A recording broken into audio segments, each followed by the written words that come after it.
Olá, boa noite. Time do Cartão Verde na área, acompanhado de um grande nome do futebol brasileiro que vimos aí na abertura e de quem falaremos mais já já. Antes, vamos conferir alguns destaques do programa de hoje. Um empate com o Júnior Barranquilla na Colômbia que deixou a torcida do Furacão ainda mais confiante na conquista do primeiro título continental da história do clube.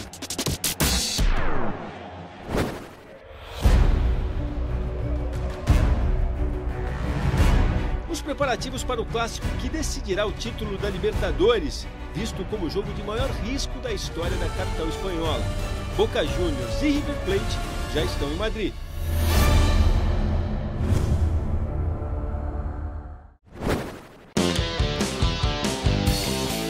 O destino do artilheiro Gabriel, o flerte de Filipão com o futebol colombiano, os personagens que marcaram a última rodada do Brasileirão.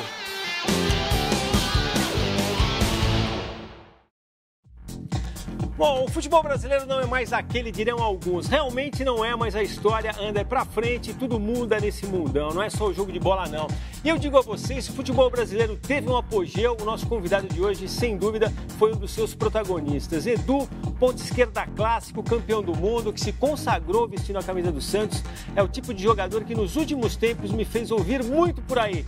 Leva o Edu no programa, pois aqui está o homem para falar não só dos tempos em que foi companheiro do Rivelino na seleção, mas também para interpretar com a gente os acontecimentos mais recentes do mundo da bola, para falar com a gente sobre esse Atlético Paranaense com pinta de campeão sul-americano, do destino atual do homem-gol do Santos e de outros temas que a gente vai propor aqui e que vocês podem propor por aí também, via Facebook, Twitter. Nosso trio de comentaristas, Roberto Rivelino, Vitor Ernesto Birner e Celso Unzelt, os três estão aqui para cuidar de todas as bolas que vocês mandarem aqui para nossa área. Muito obrigado, Edu. Boa noite uma vez mais. Boa noite. O pessoal fala mesmo, leva o Edu. A gente fala, pô, mas a gente já levou, vamos levar de novo. Obrigado, Edu. A gente bolou uma enquete aqui, todo programa a gente tem uma enquete. A gente ficou quebrando a cabeça hoje de que maneira a gente podia colar a enquete com a tua presença aqui. Você que era um driblador, eu vou falar da enquete. Na verdade, eu te classificaria como driblador, além de outras qualidades que a gente sabe que você tem, e o Rivelino como um cara de jogada de efeito. Posso estar errado, um cobrador de falta também pode ser. A nossa enquete é o seguinte, vai reforçar o clima saudosista aqui, inevitável, provocado pelo fato de a gente ter aqui com a gente o Edu. E a gente quer saber o seguinte, do que é que vocês mais sentem falta no futebol brasileiro atual? Se é do cara que fazia uma jogada de efeito, se é do drible, se é dos gols de falta, ou se é daquele jogador carismático, um cara de personalidade forte que no final acaba tendo lugar garantido na história. Conta pra gente aí, aproveita e fala também qual foi a sua cobrança de falta, o drible aí que ficou marcado. Divide com a gente aqui ao longo do programa, a gente vai colocando a memória de vocês também em jogo. Errei na classificação ou acertei, Ivan? Não, você botou várias coisas. Levantei tua mão. Primeiro agradecer Edu, porque para mim, prazer, a felicidade de ter jogado ao lado dele. Para mim, eu considero o maior ponto esquerda que eu vi jogar na minha vida. Jogador fantástico, diferenciado, maravilhoso. Agora, o que falta é o nosso DNA. Qual foi sempre o nosso DNA? Praticamente o drible. A qualidade do drible, de tirar, de quebrar linhas. Na verdade, eu voto no drible porque eu acho que o drible é uma de tudo. Não, porque eu acho, é o nosso DNA, sempre foi. Estava difícil, quando de repente o Edu pegava lá, faz 1-0, acabou o jogo, aí dominava. Então, acho que o drible acho que é importante. Tem outro, claro. Uma qualidade, um toque diferente também é bonito, eu gosto. Mas eu acho que o nosso DNA, para mim, é o drible. E aí, Edu? Não, assina embaixo. Um dos maiores meia que eu vi jogar, né, falando, e ainda mais com aquele elástico, né, fantástico. Por isso que eu classifiquei o cara como o cara da jogada de efeito, foi por causa disso mesmo. E realmente o drible faz falta. Eu, mano a mano, eu ia em cima. E se tivessem dois, eu também ia em cima. Se eu conseguisse passar, com certeza, vindo dois aqui, alguém do outro lado está livre. Então, eu acho que o drible faz muita falta. e nós não vemos mais jogadores assim. Eu acho que está proibido o drible. Tá quase. Eu acho o seguinte, quando você tem um futebol... também. Ou talvez seja por isso. Quando você tem um futebol com um cara que dribla, fatalmente acho que você vai ter um futebol onde se faz gol de falta, entendeu? Onde tem um cara que faz jogada de efeito. E o problema da falta, desde 2014, que o Brasil não faz gol de falta. Mas as faltas estão acontecendo, né? Os caras aqui não sabem guardar. Eu respeito o drible, que lidera aqui com 32%. Lidera? Tenho também muita saudade das jogadas de efeito, tem 22%. Os jogadores carismáticos, acho que de uma certa forma, estão sendo substituídos por técnicos carismáticos. Os técnicos têm mais carisma que os jogadores hoje, está só com 16%. Mas se eu for escolher um aqui, eu fico com os gols de falta, com 30%. Porque o gol de falta tem um efeito imediato no resultado do jogo da seleção brasileira. O Riva acabou de falar que a seleção brasileira não faz um gol de falta desde 2014. Acho que nunca na história da seleção brasileira aconteceu isso, porque nós sempre tivemos grandes cobradores. Infelizmente, Celso, você não vê mais cobradores de falta. Você não vê mais. Antigamente tinha 3, 4 na seleção para bater uma falta. O problema em jogo da seleção era quem ia bater. Então, e tanta gente de qualidade. Mas, Riva, nós treinávamos isso. Nós treinávamos. Agora, dúvida. precisa ver se esse pessoal aí treina, né? Às vezes o problema também... Não está com tempo de treinar nem para jogar, eu tenho um conceito, que é muito mais facilitado. Eu tenho um conceito, é nada. Você pode treinar para aprimorar, mas é uma coisa muito mais nada. Claro. Porque se todo mundo treinasse, que eles treinam de manhã, à tarde e à noite, eles iam fatalmente fazer gol de falta. O Vitor Benner vai no jogador carismático, não vai, Vitor Benner? Não. Para mim, o que mais faz falta no futebol brasileiro é um misto de técnica e criatividade, que não necessariamente seria o drible. Tá? Mas aqui, para responder dessas coisas aqui, o drible. Perto da área. O drible em direção ao gol. O drible que abre espaço para a construção de algo. Não a gracinha. Porque a gente não pode confundir drible com gracinha. Drible. Não, tem drible que é para provocar o drible que resulta em gol ou em falta para ser cobrado. Ou que desmonta uma defesa. Não precisa nem resultar em gol. Então, o drible que abre espaço para a construção de algo. Quebra a linha. Foi o que tu falou, né? Na verdade, é o drible que desestabiliza. Lógico. Né? Que E tira tudo da ordem. o drible nunca foi tão importante quanto no futebol atual. Porque, do jeito que o futebol é disputado hoje, com essas linhas chatas, desses técnicos chatos e essa intensidade, só na base do drible. O drible ontem era um de muitos recursos. Movimentação, e para mim a coisa mais importante no futebol é o passe. Movimentação, passe, porque isso é uma coisa que você consegue ensinar até para um cara comum. O drible é uma coisa, você não ensina ninguém a driblar, você aprimora. O drible o cara nasce. E aí você tem que ficar esperando Deus criar. Nós somos bicampeões do mundo com um jogador na ponta direita. Pô, ficavam 3, ele driblava 3, pô. E ele, em 62, então, ele driblando, fazendo, deu o bicampeonato para nós do mundo. Eu acho que no meio disso que eu falei, ter um driblador que desequilibra, aí destrói, aí desmonta tudo. Bom, é o nosso DNA para mim. E tem um driblador, como o Riva falou, do Garrincha, o Jairzinho fez isso, o Edu fazia isso, o Ney fazia isso, o Messi faz isso, ele dribla com objetivo, é o gol. Ele não dribla e volta. Vem cá, ele vai em direção ao gol. Você jogou. E o Rei? O que ele driblava? Pô, ele driblava 3 driblando, pô. Meu Deus. Só em direção ao gol. Maradona. Quer citar alguém aí, Vitor? Temos vários aqui. Márcio Eduardo diz que o driblador é artigo raro no futebol atual, do qual o Edu é um dos grandes representantes, uma pena a escassez. O Alexandre disse que tinha opção de todas as alternativas, o futebol brasileiro falta tudo. Sabrina Fernandes disse que sente falta dos grandes batedores, citou Marcelinho Carioca, dizendo que deixou saudade. De Carlos Rodrigues. Todas as alternativas representam o futebol do passado, que parece cada vez mais distante. Reclama o Marcos Silvério, fala bons tempos em que podíamos ver Rivelino, Ailton Lira, de cá, Mestre Zico e outros, Marcelinho Carioca. Depois a gente passa mais gente aqui, Valdir. Citar só o Paulo Silva aqui, o Paulo Naca, antes do programa começar, já tinha mandado aqui uma mensagem pra gente no Twitter, falando, Edu, jogou no Nacional Amazonas em meados dos anos 80. Depois eu fui ver, ele trabalha no Nacional. Depois fui olhar o perfil dele, ele trabalha, então tá aqui na feito época, o registro. rival do Fast Club. Como eu queria fazer um registro aqui, mandar um abraço pro seu Oswaldo, que é santista, pai do Robertinho, nosso editor, editou seu clipe, abre tudo que a gente vai ver no programa aí, que quando o Robertinho saiu de casa, falou, pô, Edu, vai lá, vou estar ligado, hein, vou estar ligado. Então o seu Oswaldo tá ligado aí. Bom, pra gente sentir qual era do Edu em campo, os mais novos, a gente foi lá no arquivo, pensou um negócio com narração e tudo, vamos ver. Curti, na verdade. Estamos nos momentos finais aqui da primeira etapa de jogo, com o placar de 0-0. Quando Edu penetra. Edu, chance. Do Jair da Costa. Bate a bola em Pedrinho. Nenê ainda insiste. Nenê. Lança Edu, uma boa bola, hein? Luiz Carlos pela frente. Edu tentando. Ganhou do Luiz Carlos. Atirou. Ado, escanteio. Zé Maria. Marco Antônio. Carlos Alberto cortando. Brecha. Dando sequência ao lance. Edu. Vai indo Edu. Ganhou na corrida Edu. Penetrou Edu. Saiu o Ado no gol. Bem. Levanta Nenê para a direção da área. Edu. Tem Jair colocado. Levanta Edu contra o gol. Caiu o quarto gol. Edu. Santos 4, Corinthians 0. No Morumbi, em São Paulo.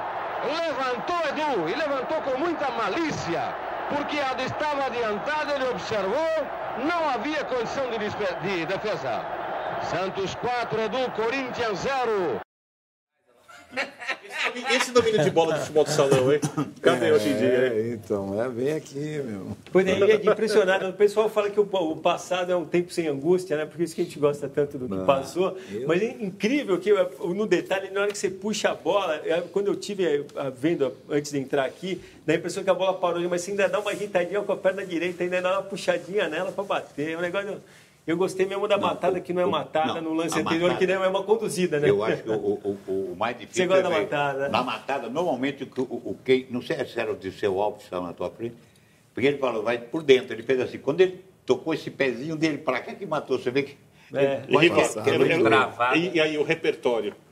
Não sei se foi de propósito, mas o primeiro lance é o drible para dentro. Da esquerda para a direita e dribla. O segundo lance é linha de fundo, esquerda para esquerda. O terceiro lance é a dominada de bola e a finalização.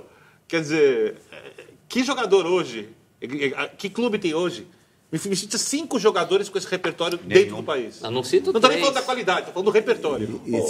Se você prestar atenção, hoje, o atacante nosso, quando domina a bola na entrada da área, se ele olha o goleiro, os goleiros hoje eles saem fora da área pequena. E os caras bum, aquelas bombas. O goleiro faz aquelas poses. Né? Mas só... Falta jeito. Toda hora. Que nem você fez ali, né? No ar. Mas aí o que é importante, quando ele dominou e fez, ele a jogada já estava na cabeça dele. Ó, tem 2 tuiteiros aqui, o Luciano Luque Flá, que fala, pô, cheguei a vê-lo jogar só na seleção de massas. E o Luiz Atílio escreve o seguinte, pô, e pensar que joguei com um cara na infância lá pelos campinhos de Araraquara, nas férias escolares, escreve aqui. Esse realmente deve ter uma memória das boas. Ô, Edu, fala pra gente desse Santos. Eu brinquei aqui, não, né? Falei que entre nossos assuntos estava a questão do destino do Gabriel, que me parece uma coisa meio, assim, uma fraqueza financeira do nosso futebol. De repente tem um cara que é artilheiro do Campeonato Brasileiro, cujo destino é uma incógnita. E pelo que a gente vê, o futebol brasileiro não tem fôlego para ficar com ele. Entendeu? Não, falei com ele, estivemos juntos aí, e ele me disse que tem que voltar para a Inter, né? Aí sim, depois ele vai decidir porque ele ainda tem contrato com a Inter. Ele tem contrato até mais 2 anos. A Inter quer arrumar um lugar para ele na Europa. Essa é a prioridade. Né? Um bom lugar, não serve qualquer lugar. E me parece que a Inter não quer emprestá-lo mais. Mas Vitor, o que eu quero entender, por que a Inter não tenta usar de novo no cara? Será que porque ele vê que não dá certo, quer emprestar de novo para a Europa? Por que não tenta testá-lo novamente? Primeiro, como é que ele voltou? Então, essa é uma questão interessante, né? Justamente o cara que é o campeão brasileiro, o artilheiro do Campeonato Brasileiro, de repente não tem como cavar mais um lugar, nem nessa condição. É que a fila lá tá grande, né? Isso. O Lautaro Martínez, da Argentina, que está jogando muita bola, não consegue. O pai dele precisou brigar essa semana. Mas ele também... fizeram lá algo errado. Ele foi emprestado para o Benfica. Poxa, o ídolo do Benfica é o Jonas. Artilheiro todo ano do campeonato, melhor jogador do time. Quer dizer, ele não vai jogar, como não jogou. Quer dizer, os empresários também não podem visar só o dinheiro, tem que ter inteligência. Mas Edu, tem uma coisa, ele trabalhou na Inter, ele trabalhou com 3 técnicos. Nenhum gostou dele. Eu tenho certeza que faltou alguma coisa dele. Não foi bem, realmente não foi bem. Não foi bem. Jogou, não conseguiu jogar, não conseguiu jogar. Não sei, porque também não é um parâmetro aqui o futebol brasileiro, vai desculpar. Não, mas o futebol brasileiro está no nível, então, infelizmente. infelizmente, hoje se nós temos o melhor jogador do Campeonato Brasileiro, ele não vai ter, nós já falamos aqui, não vai ter capacidade de jogar em alto nível em times, outros clubes. em times Fora, que nem não. Barcelona, Real Madrid não vai jogar. Por isso que eu estou falando, então não é parâmetro. Eu lembro do jogo, Riva, com o Dorival, do Santos. Ele jogando na direita, Giovani na esquerda, Ricardo Oliveira no meio, contra o Grêmio no Olímpico. O Grêmio faz 2-0, o Santos faz 2-2. Aí o Santos toma um terceiro gol, no lance que ele nitidamente tinha que acompanhar. Ele tinha que acompanhar o jogador e ele parava. Na Itália, você não marcar é um pecado. Acho que o único jogador que eu me lembro na Itália que não marcava, assim, alguns, Baggio não precisava marcar, Maradona não precisava marcar. Mas o Gabriel, com todo respeito, por mais que tenha alguma coisa acima da média aqui, ele é o Gabigol. Ele é muito longe de ser um grande jogador do futebol mundial. Ele não é tão produtivo assim, a ponto de compensar, deixar um jogador desse num time gigante que nem a Inter, com liberdade. Então é compreensível o porquê de ele não ter feito sucesso lá. Se ele mudar algumas coisas, talvez. Eu acho que as coisas se provam dentro de campo. Não tem muito segredo. Bom, vamos para mais uma curiosidade do nosso Celso. Um Zelt em cores, mas prestando homenagem a um time branco e preto que talvez não seja exatamente o que você imaginou.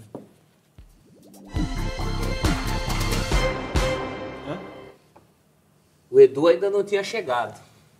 Quer dizer, estava chegando, né, Edu? 65, fim de 65. Esse é o time do Santos, que a Gazeta Esportiva Ilustrada chamou de Santos Rei do Futebol. Porque esse time foi mais do que campeão de um torneio, né? Em 27 de novembro de 65, campeão paulista, goleando o Juventus por 4-0. Aí, logo depois, 8 de dezembro de 65, portanto, 53 anos a serem completados depois de amanhã, pentacampeão da Taça Brasil, a fazer 1-0 no Vasco, no Maracanã, um gol do Pelé. Olha esse time aí, Riva. Carlos Alberto, Joguei contra. Lima, Geraldino, Orlando, Gilmar e Mauro Ramos. Embaixo, Toninho Guerreiro de ponta direita. Mengalvio, Coutinho, Pelé e Abel.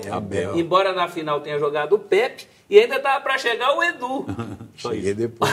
Olha que sequência nessa ponta esquerda, né? Já estava lá, né? Você já estava lá no... Mas, no infantil lá. Tanto que você é o mais jovem a jogar uma Copa do Mundo pelo Brasil, com 16, com 16 no ano anos, seguinte, que é 66. Exatamente. Ou nem isso, porque aí nós estamos falando de dezembro de 65. Meio ano depois, você Edu, já estava na Copa do Na Mundo. cola do que você falou, no quadro do Celso, hoje os jogadores saem muito rápido dos clubes, né? O jogador de base tem como referência alguém que geralmente está longe e joga, de repente, em outro continente. Qual a importância de você ter um cara que faz a diferença perto de você? Para aprender, eu estou falando. É complicado isso, porque realmente hoje, para você chegar, por exemplo, para chegar para um garoto e falar assim, olha, vem cá, se você fizer isso, vai ser melhor, se você fizer aquilo, vai ser melhor. Uma vez eu cheguei no Neymar e falei, escuta, você está dando volta, ele estava dando volta no campo, o time tinha ido jogar contra o Botafogo, e eu falei para ele, Neymar, você com essa habilidade, você está dando volta aqui no campo, tu tem que estar em Ribeirão Preto. Quem tem que sair expulso, levar amarelo, cartão, toda hora, é quem está te marcando. Você tem muita habilidade para ficar reclamando com o juiz, caindo toda hora, aquele negócio. Então, hoje, é muito difícil você chegar nessa garotada, entendeu? Eles não te dão essa abertura. Você chega no Santos, vou chegar, por exemplo, no Rodrigo. Rodrigo, você deu uma caída, teve uma queda. Por quê? Eu não sei se ele vai me responder. Por que você acha, Edu? Por que você acha? Não sei. Tem gente que tem aquela... Tudo bem que no caso dele tem a questão Muitos da idade, dizendo, que já impede... foi vendido, vendeu e entrega, né? Que no caso dele fica aqui até o meio do ano que vem, né? É uma coisa complicada, né? Você concorda comigo? Então, mas eu acho que quanto mais você jogar, melhor vai ser para você. Mas sabe qual é o grande problema aqui que eu nem ouvi estar falando? Você não tem uma referência aqui. Não tem grandes referências. Esse também é o grande problema. Antes que nem o Edu chegou, você vê essa linha, o Edu. A referência que ele tinha praticamente 5 jogadores que eram referência. E se impunha pela qualidade, né? Isso que eu falei, além do que tinha o rei do futebol. Presidente, como é que você... Mas você acha, por exemplo, Edu, que nem acho que o Vitor que citou essa coisa de você ter estreado com 17 anos, essa coisa toda na Copa. Eu acho que um garoto de 15 anos hoje é mais maduro do que era no final da década de 60. Se eu não estou enganado, você foi jogar no Maracanã, tinha 15 anos de idade. Entendeu? Tem coisa que às vezes é difícil a gente ver o jogador antigo falar, porque acho que a realidade mudou. Mas eu acho assim, que o que você viveu vai servir de exemplo sempre, porque você era muito mais garoto naquela época. Entendeu? Você acha que o futebol era mais permissivo nesse sentido? Hoje ele está mais cruel? Um moleque de 15 anos, por exemplo, jogando no Maracanã, ia passar maus bocados, Edu, ou não? Não. Eu acho que se ele tem condições e o treinador o levou, o escalou, é porque confia no futebol dele. Agora, você também tem que dar aquele teu algo mais, né? Tem que chegar e... Se diferenciar. Foi o que aconteceu comigo, entendeu? Eu, com 16 anos, entrei... Não queria saber quem estava na minha frente, eu queria driblar o cara. Se o Pepe era titular, o reserva era o Abel. Você podia falar, não tem pra mim. Não tem pra mim. Não foi o que você falou. Mas eu falei, eu vou arrumar um lugar pra mim. E antigamente você pensava esses grandes jogadores, você trazia com facilidade e ia jogar. Hoje não, hoje há uma necessidade de você buscar esse moleque logo lá de baixo também. Achar, não, vou pegar aquele lá que está jogando mais ou menos, já vou botar, porque hoje financeiramente, não tem? Então já começa a pegar qualquer moleque e achar que joga. Porque hoje está muito mais difícil você pegar. Antigamente, o Edu com 16, ou N jogadores com 16, etc., eu chegava e jogava. Hoje, mesmo mais maduro que você acha, eles têm muito mais dificuldade de jogar. O medo é maior. Tá mais maduro e mais medroso. Mas não tem tanta competência como acha.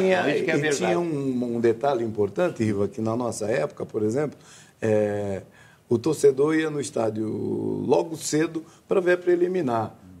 Eu joguei nos aspirantes, então já estava acostumado a jogar com público. Isso é verdade. O Riva era aí nos aspirantes. E tem uma coisa que é básica do esporte. Por exemplo, eu lembro quando o César Cielo falou que ele podia desenvolver treinamentos parecidos com os que ele fez nos Estados Unidos e no Brasil, mas que não havia competidores do mesmo nível para tirar o máximo dele. A história de subir o sarrafo. Então, quando você joga hoje no futebol brasileiro, o sarrafo alto está lá fora.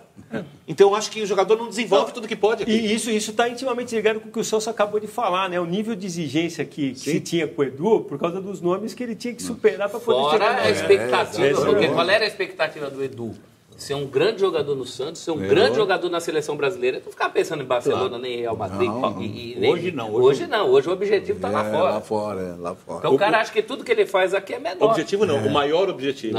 O maior objetivo. Eu acho que se você perguntar para a maior parte dos jogadores se eles preferem jogar no Brasil a vida inteira e na seleção brasileira, ou jogar no Barcelona e nunca ir para a seleção brasileira, eles vão optar por jogar no Barcelona, no Real Madrid e não vestir a camisa da seleção. Tem muita gente aqui, eu vou encerrar com mas o Márcio Bronzatti escreve: eu tive o prazer de jogar contra o Edu no veterano do Santos, jogo inesquecível, pois ver a habilidade que só ouvia dizer ali na minha frente foi demais. O Alberto Bezerra aqui, Edu, pede para eu passar uma pergunta para você. A pergunta é cabeluda, mas ele tem razão aqui. Ele elogia o programa e fala: qual a opinião do Edu sobre a crescente falta de gols no futebol nacional? Acho que ele está se referindo ao fato desse campeonato brasileiro que terminou ter tido a menor média de gols, né? 2,17 por jogo. Desde 90? Explica essa. Isso aí é acho que é um pouco um mix de tudo que a gente falou, né? Do cara que não dribla. Mas eu vou mais, acho que pelo que eu vi do Santos, né? Se de repente consegue fazer um gol, não vai em cima para fazer 2, 3, 4. Por quê? Como, não sei. Ninguém vai. Ninguém faz isso. Ninguém vai. Mas ninguém faz isso. E às vezes quando chega, perde chances. Sim. Várias e várias oportunidades de gol e não concretizam. Então, eu não sei o porquê. Se é alguma ordem do treinador, ou sei lá, mas na nossa época, eu me lembro muito bem que o Pelé falava assim, o time lá é mais ou menos fraco. Tá, mas ganhou de 1-0, então que não é ele fraco. devia falar muito. Então não é fraco. Então, o time lá é fraco? Então vamos fazer gol. Fazer gol que evita, inclusive, deles te darem butinada. Porque tu tá indo em direção ao gol, você quer fazer o gol. Então, fica muito mais fácil. Sim. Evita até o adversário de te bater. Que era a característica do Santos, né? 5-3, era fazer gol. Era fazer gol. Edu, infelizmente, hoje o nível de futebol brasileiro é cada vez mais baixo. A tendência dos treinadores é muito mais defensiva. Você não vê treinadores, times ofensivos. a preocupação era não perder, ou então esse papo eu jogo por uma bola, ou esse papo eu não quero a bola, eu dou a bola para o adversário, que eu nunca vi isso na minha vida. Mas então o futebol tem isso. A preocupação maior é muito mais não tomar o gol do que fazer o gol. Então fica esse futebol. Então eu até fiquei sabendo aí dos treinadores aí. Não, dá a bola para o adversário para depois criar um contra-ataque. O que é isso? Às vezes tenta o time melhor. Eu quero entender. Se desse a bola para nós naquela época, ele ia sair mortinho. Mas o que é a peça mais importante do futebol? O Lauro Bittencourt aqui elogiando o Edu pela sabedoria e experiência nessa história da formação dos jogadores. O Edgar de Souza fala que os jogadores de hoje deveriam usar um pouco mais a internet, pesquisando sobre jogadores antigos para aprender alguma coisa. E o Enoque Júnior coloca uma coisa aqui: os jovens do passado jogavam melhor porque o condicionamento físico não fazia tanta diferença. Eu quero que vocês falem. Engano dele. Pô, o condicionamento físico, sem ele você não joga. E era até mais forte do que é hoje, né? Porque era todo um condicionamento físico que nós fazíamos exercícios físicos errados, né? Para a época... Subir escada, subir aqui para casa descer. As coisas todas. Desgastava. Polichinelo. Muitos jogadores tiveram lesões no joelho por causa disso, né? Bom, é o seguinte, a gente vai fazer um intervalo. Na volta retomamos o papo aqui com o Edu, nosso convidado de hoje. Vamos falar da final da Libertadores e do jogo de ida da final da Copa Sul-Americana entre Júnior Barranquilla e Atlético Paranaense. Deu empate, mas será com o gol que deixou o Furacão em vantagem por pouco mais de um minuto. Queremos para esse breve intervalo. Até já.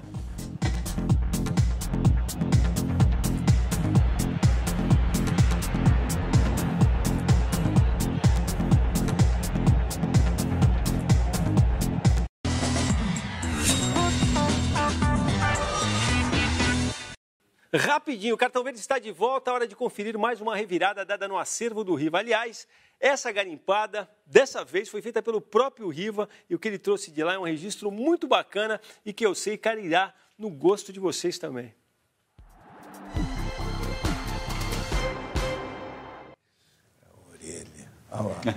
Fala aí, Riva, foi você que garimpou ou não foi você que garimpou? Edu tem essa foto também ou não? Tem. Quem garimpou foi o Edu, na verdade. Aí o Edu chegou e mandou para mim. Porque eu falo com o Edu todo dia.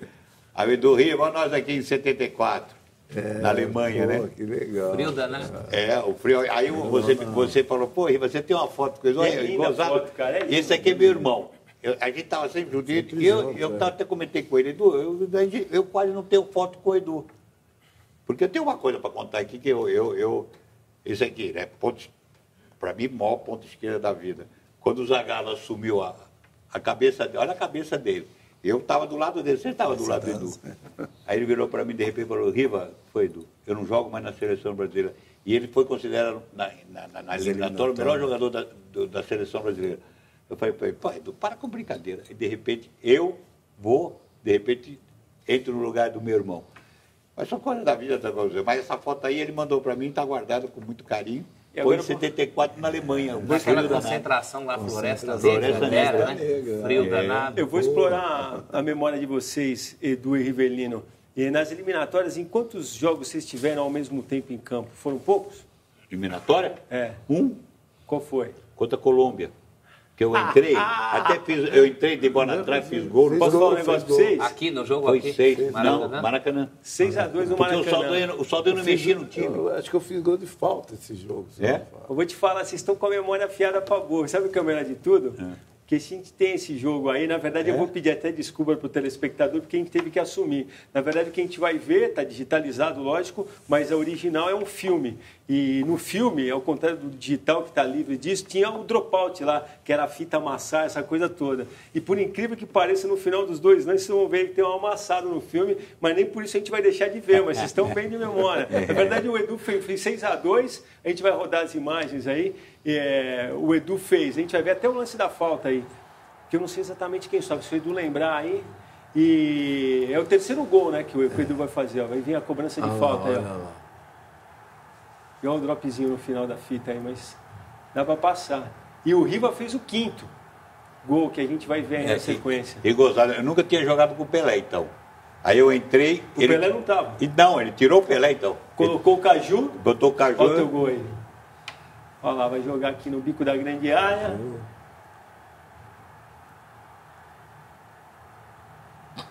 Uau! Você lembra das substituições, Rivan? Então, eu me lembro que porque até estranhamos, porque de repente ele falou, porque só eu não mexi no time. Não mexeram? Ele falou, o time é esse, não joga, só sai se tiver as feras. Aí de repente o cara falou, o Rivan vai joga, pô, eu louco para jogar. Entrou no lugar de quem? Do Gerson. Foi do Gerson. Do Gerson. É, e o Caju tinha entrado no lugar aí do Pelé. Antes. Aí eu falei, vou jogar com o Rei, né? Aí nem 5 minutos tirou o Pelé. Mas a gente não resistiu, até porque você já tinha contado esse detalhe do dito pelo Edu. E na hora que a gente viu que a gente tinha os gols aí, vocês juntos em campo, a gente tratou de deixar. Mas eu joguei com o Edu muito, nós jogamos juntos em 68 na excursão, tivemos juntos, pô. Bom, vamos para o Atlético Paranaense, então, que foi a Colômbia lá encarar o Júnior Barranquilla. Não venceu, mas tem muito a comemorar, hein? Primeiro, o fato do adversário ter desperdiçado uma cobrança de pênalti. Depois, ter feito uma partida realmente valente, buscando o gol, ao contrário do que a gente estava falando aqui agora há pouco. Enfim, reafirmando o bom futebol. Realmente bom momento, fez uma... Eu falo, cada vez que eu vejo o Atlético, eu vejo mais a cara do Fernando Diniz, o negócio de conseguir fazer aquela jogada, aquela troca de passe perto da grande área, entendeu? Um negócio valente mesmo. Não usei o valente aí por acaso, não. Não, eu acho que é o Thiago, né, o treinador, né? Thiago Nunes, sim. O Thiago Nunes foi perfeito, ele conseguiu aliar. É essa coisa boa do Diniz, mas eu acho que a vantagem que eu vejo do Thiago com o time, ele é mais agudo, mais profundo, assim, ele busca mais o gol. Não fica esse muito toque. Existe o toque, mas a necessidade do gol, né? É mais fatal. Eu vejo isso e está de parabéns. Olha. E quando precisa, se defende melhor também, viu? Sabe se defender. Uma pena, né? Ter tomado o gol rápido aí, né? E dá até para falar, o Jonathan realmente cortou mal, o Thiago Heleno não estava ali, mas ó, os caras trabalharam demais. E o Jonathan não teve tempo de olhar para frente. O Júnior logo depois do gol, o Pablo também sentiu, né? O Pablo sentiu. E entrou o Rony no lugar. Entrou o Rony. E entrou bem até esse acabou fazendo pênalti só, né? Uma jogada desastrada, né? Então, mas ele teve oportunidade depois lá na frente, o atleta. Ele não ficou lá atrás. Um time valente. Foi o cara pegou muito fora aí, né, rival? O cara pegou, né? Tá chacoalhando fechou até o agora. E o goleiro também, né? O Santos fez duas defesaças no final aqui, acho que vão realmente o momento do futebol do Atlético, fantástico, está de parabéns. Eu acho que tem tudo agora. Tem que jogar o futebol na arena para buscar esse título. E o Júnior ainda tem um jogo no final de semana que deve desgastar, final do Campeonato Colombiano, né? E nós podemos ter oito times brasileiros na Libertadores, é isso? Certo? Não. Aí, se tiver 7, né? 7. O que acontece é que a Chape ganha uma vaga na Sul-Americana. Sobe a Chape para a Sul-Americana. Não para a Libertadores. No lugar do Atlético. Não. O Atlético. Se o Atlético for para a Libertadores, sim. Se o Atlético ganha, não vai para a Libertadores também? Vai então, são 7, né? 7 times. Pode ter até 7. O Vitor falou um negócio, eles têm a final do colombiano. Isso. Na verdade, tinha um julgamento do Theo Gutierrez, que não jogou ontem porque foi expulso. Aí tinha a possibilidade de pegar mais um jogo, mas ficou só em um mesmo, já cumpriu. Então, joga a final aqui na quarta-feira. Theo Gutierrez, com passagem por River Plate, jogou no Central. Vai fazer diferença, Vitor? Eu acho que o Atlético Paranaense só perde esse título realmente se der alguma coisa sair muito fora do controle. É que o gol fora não conta. Você sabe, há muito tempo eu estou apostando no Atlético para campeão desse torneio porque ele é o melhor time do campeonato. Agora, esse é um adversário chato. Adversário chato. Não, vou falar para vocês um negócio. Até eu comentava isso no Jornal da Cultura quando eu entrei para falar do programa aqui antes. Eu acho que esse jogo de ontem foi um jogo de mais personalidade do que o primeiro jogo da decisão da Libertadores. Tecnicamente eu não discuto, mas você viu os caras jogando, o nego tentando a jogada, entendeu? Tentando fazer um negócio diferente dos dois times. O Atlético contra o Flamengo no Maracanã, com o time reserva, jogou para cima, fez 1-1, continuou indo para cima para virar o jogo. Conseguiu virar o jogo no Maracanã lotado. Despedida do Campeonato Brasileiro. Um dos jogos mais bonitos do ano foi Fluminense e Atlético. Atlético e Fluminense, o primeiro jogo, com um jogo aberto, um jogo franco. Talvez o melhor jogo aí do segundo semestre, com certeza. Outro também, não se lembra, acho que foi Grêmio e Atlético também. Foi um baita de um jogo, não foi? O do primeiro turno do Brasileiro. Curiosamente, um 0-0. E que durante muito tempo foi tido como o melhor jogo da temporada, né? Foi Ficou nessa condição até. Esse que depois teve aquele Flamengo e Grêmio. Esse time aí, o Barranquilla, o Júnior, ele joga muito bem fora de casa, hein? Bem lembrado. Ele joga muito bem fora de casa. E o gol fora não conta, né? Tudo bem, mas o Atlético vai perder se para eles mesmos, né? Você falava do Se Nicão, entrar, né? Edu, já também. ganhei, aí não, tem que jogar. Tem que jogar. Mesmo... O Júnior é um belo time. O Júnior estava na chave do Boca Juniors, finalista da Libertadores, na chave do Palmeiras, que era o time de melhor campanha. Sim. Já tinha feito uma bela Sul-Americana no ano passado, que cai contra o Flamengo. Né?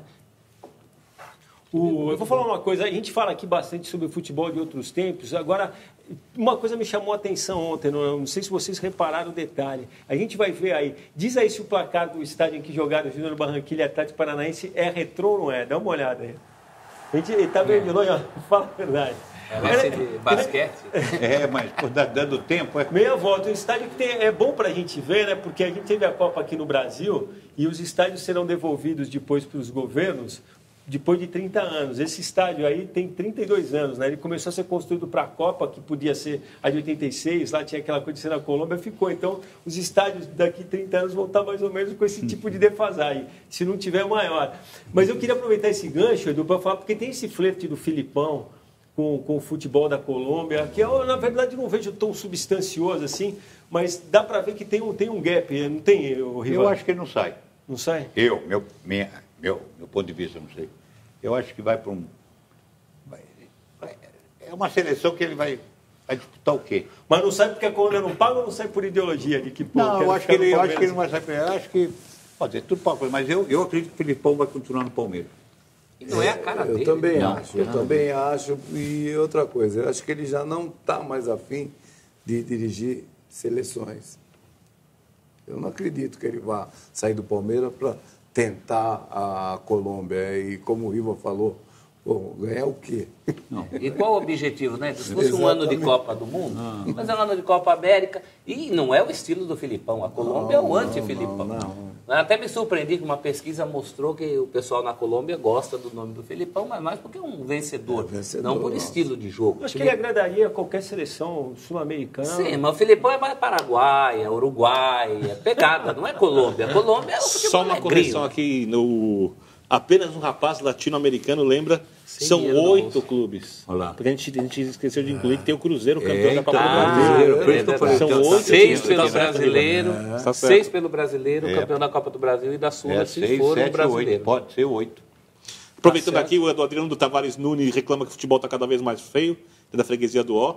O Emílio Oliveira fala que você era mágico, Edu. O Maurício Muniz reclama da saudade do intelecto dos jogadores, né, de jogadores que pensavam mais o jogo de futebol.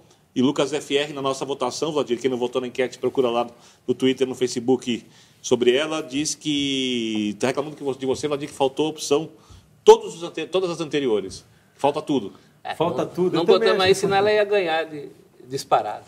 E bom, depois do Emílio, a gente vai falar do Santos ainda? Podemos falar o que você quer falar? O Emílio queria saber como é que o Santos blinda as suas joias dos empresários. Se é que blinda. Se é que tem como blindar. Estou acrescentando. Não blinda. Não blinda, tá. Então, Tá complicado. Eles O querem que garoto jogue daqui a pouco joga e aparece o empresário aqui, 50% é do outro e você falava tá do Nicão, difícil. né, que era do Santos, né? A gente falou do Atlético agora. O Constantino Fernandes aqui, ó, escreve o seguinte: Edu, por favor, peça para o Edu mandar um abraço para o meu pai Constantino. Ele é mais fã do Edu do que do Pelé. Desde pequeno eu escuto histórias do Edu pelo Santos, da boca do meu pai. Então peço que você mande um abraço para o seu Constantino. Abraço, seu Constantino. O pai do Constantino Júnior. Bom, diz a lenda que a Libertadores esse ano terá, enfim, seu capítulo final no próximo domingo, no pomposo Santiago Bernabéu, em Madrid, na Espanha. Separamos aí imagens dos últimos dias, a saída de Boca e de River, lá rumo à Europa, a chegada no Velho Mundo, essa coisa toda. A gente vai ver aí, e está começando pelo Boca, a gente vai ver que o astral da saída do Boca e depois o astral da saída do River... Vocês estão vendo as imagens aí, primeiro a gente vai mostrar o Boca, a chegada lá, depois a gente vai vir com o River, a gente vai ver que o clima é bem diferente. Isso vai fazer alguma diferença nenhuma? Eu não sei como é que o jogador... Porque o argentino gosta de comprar essas coisas para alimentar o jogo, né? É óbvio que a torcida do Boca está muito mais feliz com essa decisão patética da Conmebol, porque ela vai poder ir no jogo, quem tiver muito dinheiro, obviamente, ou quem morar fora, e porque vai ser um jogo de torcida dividida depois de um jogo com torcida única só do Boca. Eles estão irritados porque queriam um estádio só para eles tomado, né? Só de torcedores do River, e também devem estar irritados com aqueles caras que jogaram pedra. Porque 10, 20, 30 jogaram pedra e 70 mil estão pagando. Né? É assim que funciona o futebol, lamentavelmente. Agora, o jogador argentino compra isso, Valdir. A gente comentou aqui outro dia sobre...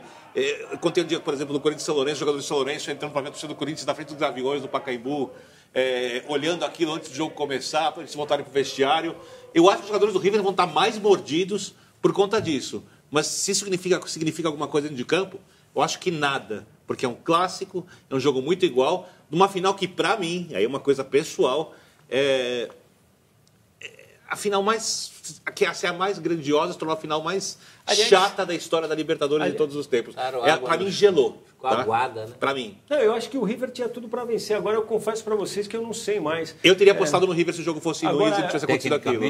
Superior ao Boca. Agora, muito se falou sobre isso, né? Eu faço questão de fazer uma citação assim. Que quem leu o artigo do Hugo Giorgetti no Estadão no último domingo, acho que a gente falou muito sobre isso, mas o artigo não sei se o Celso chegou a ler, chama Caráter. E eu concordo inteiramente com o que ele falou, quer dizer, essa coisa dos dirigentes, os caras tinham uma decisão entre dois times argentinos, diante da possibilidade de se faturar algum dinheiro, se decidir vender isso e não brigar até o fim, realmente é uma falta de caráter, assim, ó, é a falta de noção do que é o jogo ia ser no Catar, não foi no Catar, porque os dirigentes da Conmebol tiveram medo do estádio ficar vazio. Da Argentina, né? Quer dizer, é o auge da... Como é que... Olha... O complexo de colonizado. Né? Sabe, assim, vem de tudo. Acho que se devem de tudo. E não tiveram sensibilidade, né? A Libertadores é a Libertadores, está fazendo a final na metrópole. Jogasse no Chile, jogasse na Colômbia, jogasse em algum país mais distante da Argentina. Acho que mesmo assim. Aí aconteceu com o Santos isso, né? O Santos disputou com o Peñarol na Vila Belmiro, parece que teve um problema lá com o torcedor, tiveram que fazer o terceiro jogo, e esse terceiro jogo foi na Argentina. Foi na Argentina. Mas numa situação diferente, no sentido de que o que atrapalhou a realização do jogo da Argentina foi a própria torcida do River Plate. Né? Eu acho que nesse sentido é uma punição válida para o River, porque no frigir dos ovos dessa final você vai ter um jogo no campo do Boca e um jogo que não será no campo do River. Tirou a Isso é uma coisa importante. Pode não ser suficiente, mas pelo menos é uma posição. Os dirigentes, nossa, eles são tão dinheiristas que eles vão fazer jogos com portões fechados, 2 jogos na próxima edição da Libertadores do River Plate. Eles devem fazer esse jogo com portões fechados porque eles vão perder dinheiro, mas não querem perder dinheiro. Essa direção da Conmebol conseguiu superar a direção do Nicolas Leoz em ruindade. Eu duvidaria que isso fosse acontecer.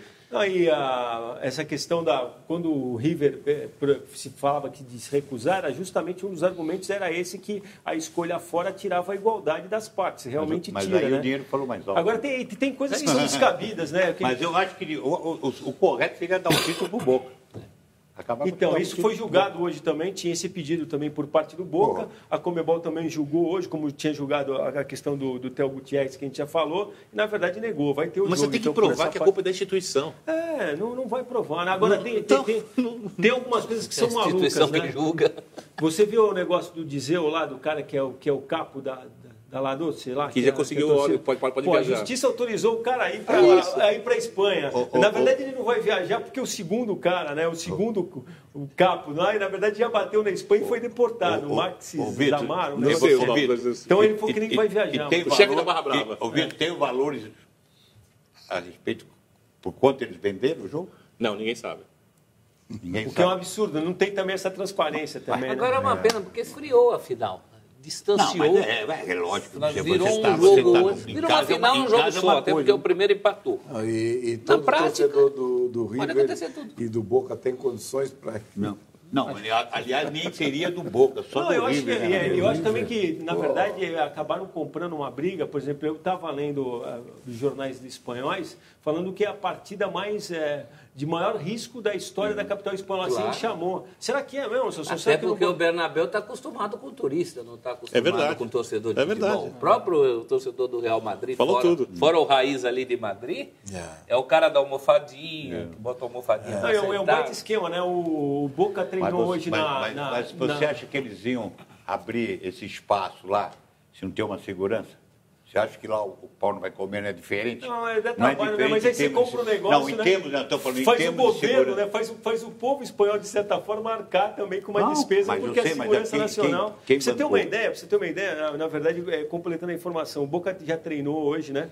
Nas instalações que é da Federação Espanhola. O River chegou hoje cedo, na verdade tinha um negócio marcado para o final da tarde lá em Valdebebas, que é do Real Madrid, mas para quem conhece Madrid, o Passeio de la Castilhana vai estar fechado desde as 9 horas da manhã.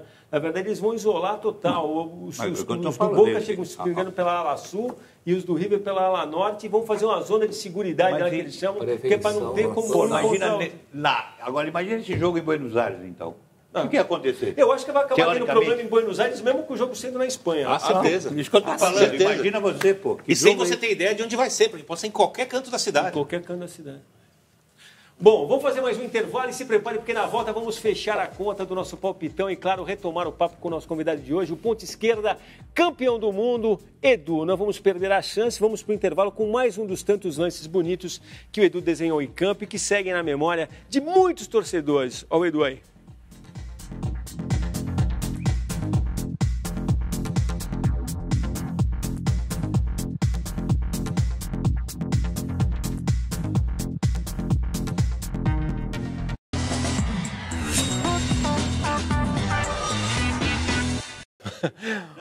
Pera aí, estamos no ar, hein? Estamos no ar.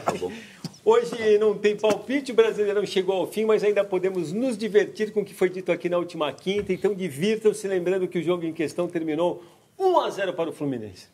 Fluminense e América, jogo que vai o confronto direto. Ali. O Fluminense não é o teu, Rivelino? Eu vou 2-0 Fluminense. 2-0 Fluminense. Fala, João! Estou em dúvida entre 1-1 e 1-0 para o América. Vou ficar com 1-1. Givanildo tá fazendo um vento tá podendo, mas meu tricolor vai ganhar. Daí a ganhar no Maraca do Flu na última rodada. Fala, Celso. 0-0. Se salva sem fazer gol. Eu acho que o Fluminense vai escapar do rebaixamento sob vaias da própria torcida, com o resultado de... Você apostou quanto, João? 1-1. Rapaz... Pode me imitar. O meu é 0-0. Pode imitar o meu também. Eu vou no... Vai no meu. Rapaz, que dificuldade. Vou no 1-1. Até parece que o cara tá vendo o resultado. Eu vou no... cara que eu tenho de futebol. Eu vou no 2-1 América. Pô, tão bem de palpite.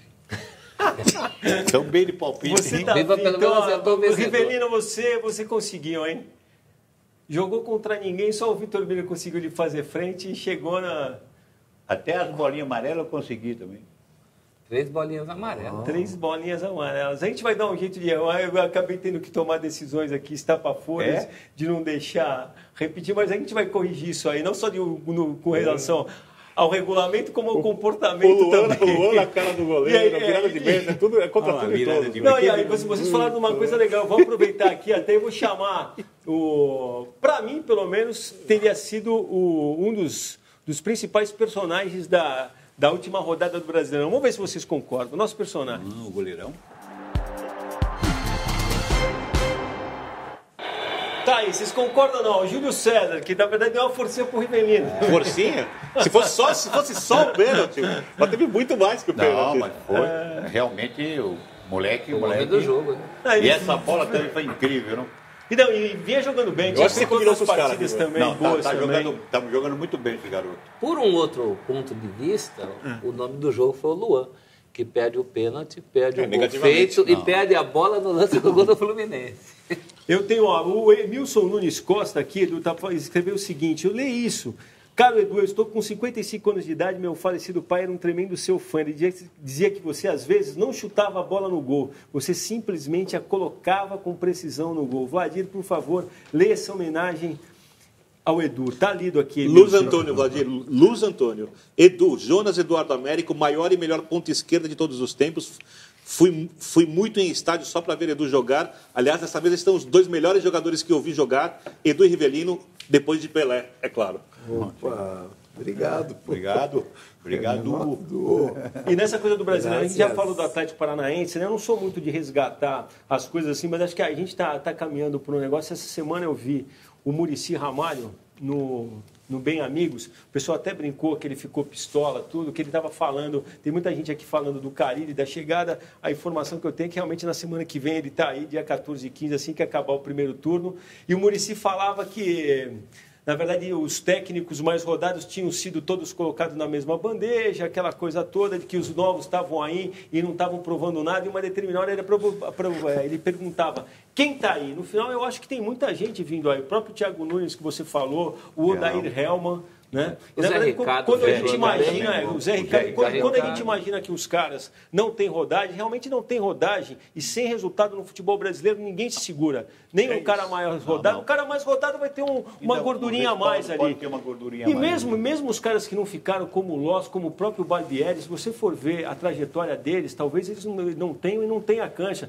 mas são caras que estudaram, têm mais de década de estudo por trás do Eu podia perguntar o que o Levir fez a mais que o Barbieri melhor até agora. O que o Levir, por exemplo, fez melhor que o Barbieri, por enquanto, no Atlético? Nada. Por enquanto. Acho que essa é o que você falou, Valdir. Enquanto não tiver resultado, só tem um time campeão no torneio e tem 2 elencos melhores que os dos outros 18. Aí eu vou dar um pouco disso. Tiraram o Aguirre e botaram quem?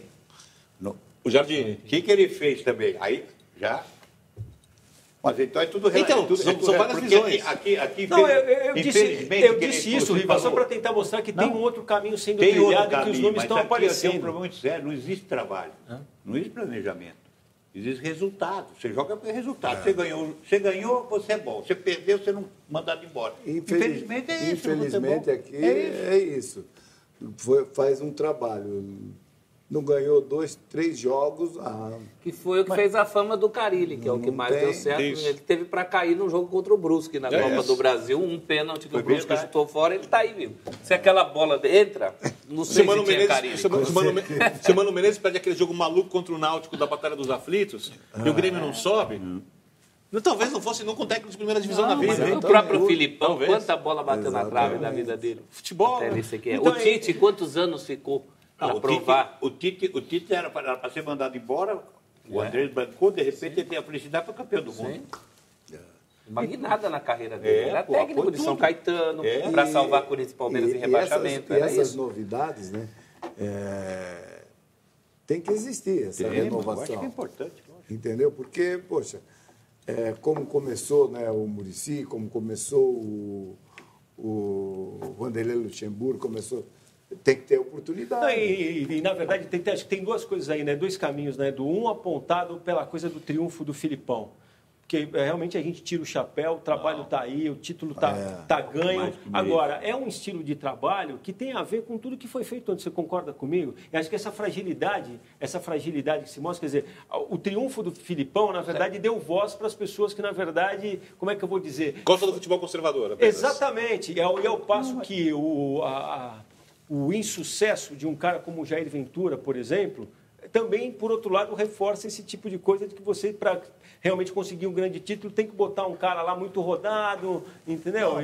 Eu realmente não sei como o Jair Ventura vai se livrar dessa, realmente, porque os 2 trabalhos dele em sequência são realmente difíceis. Santos e Botafogo, né? Santos e Corinthians. Ele já tomou a virada, né? Ele sai 1-0 no Botafogo, agora já tomou a virada. A única coisa que eu acho é que você falou uma palavra certa. Às vezes você tem um treinador mais de peso, ele tem muito mais respaldo, muito mais gordura. Porque quando você traz um jovem, né, um treinador mais novo, o que acontece?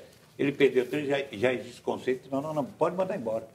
Não tem a postura do treinador. Está acontecendo no futebol brasileiro isso. O treinador novo tem competência até, que nem o Zé Ricardo foi mandado embora do Flamengo, foi.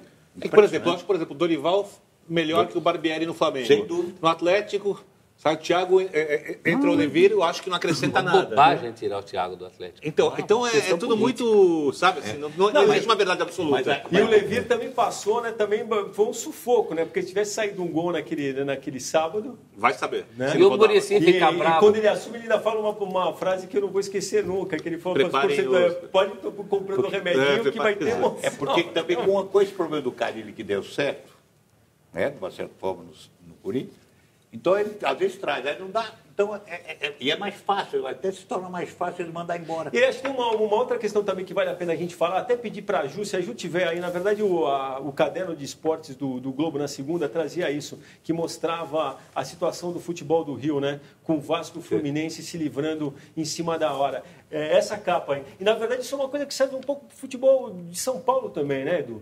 Porque a gente viu o Santos viver uma temporada sofrível, o Corinthians também viveu uma temporada sofrível um pouco melhor. O Corinthians ficou 2 pontos só. O Corinthians acabou atrás do Flu na classificação. Eu discordo um pouco porque eu acho... O futebol de São Paulo do Rio? Eu acho que porque o Fluminense... O Botafogo também ficou numa situação são que times que não têm capacidade de gerar receita no futebol de mercado. Eu acho que são times que vão perder grandeza dentro de campo, não história, Fluminense, obviamente. Vasco? Fluminense e Botafogo. Ao longo de muitos anos de pontos corridos, não vamos ter 12 times grandes de pontos corridos. Isso não acontece em lugar do mundo, não vai acontecer aqui. Eu acho que o Vasco tem capacidade de gerar receita, mas precisa de uma boa administração. Então, eles não têm perspectiva nenhuma de melhora. O Corinthians, apesar de todos os problemas, o Corinthians é um gigante com mercado enorme, tem perspectiva de melhora. O Santos é um time que pode se manter. O São Paulo é um time que tem perspectiva de melhora, porque são times que conseguem arrecadar. E o futebol hoje, lamentavelmente, é apenas dinheiro. E eu acho que a gente está chegando no momento, até vi alguma discussão a respeito disso hoje também, está chegando no momento que a gente vai ter que falar sobre fair play financeiro. Porque senão a coisa... eu acho que sim. Eu acho que sim. Bom, se quiser seguir um caminho, você já pauta. Você não acha não, Edu?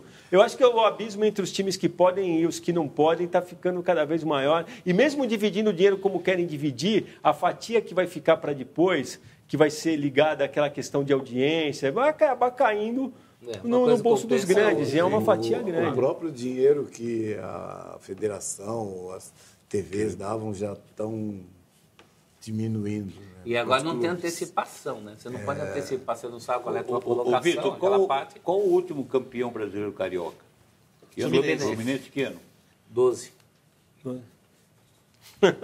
Muricy, né? Celso, quer falar pra gente aí Ganhou a saudade dos dribles, Edu, com 34%. Depois dos gols de falta, com 30%.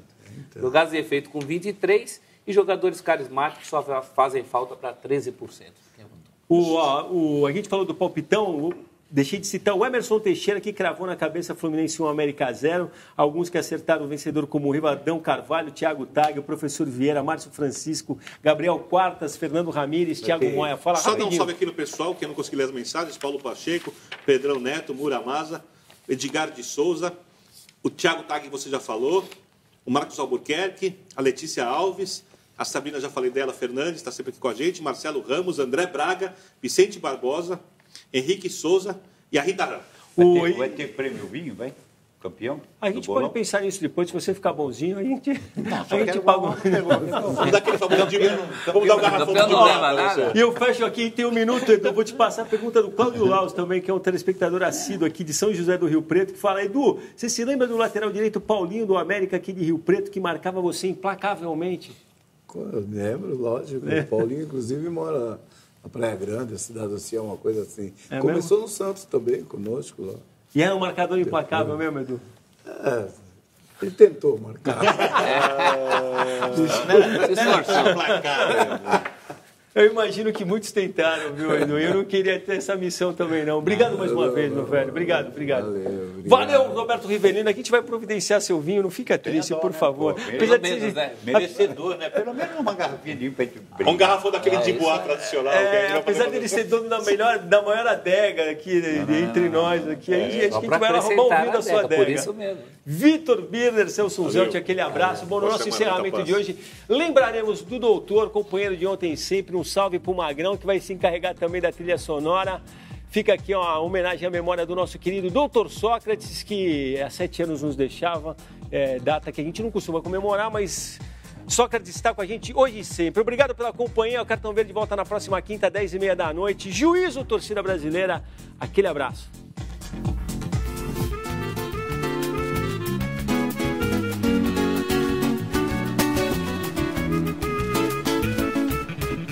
A Rita levou meu sorriso, no sorriso dela meu osso.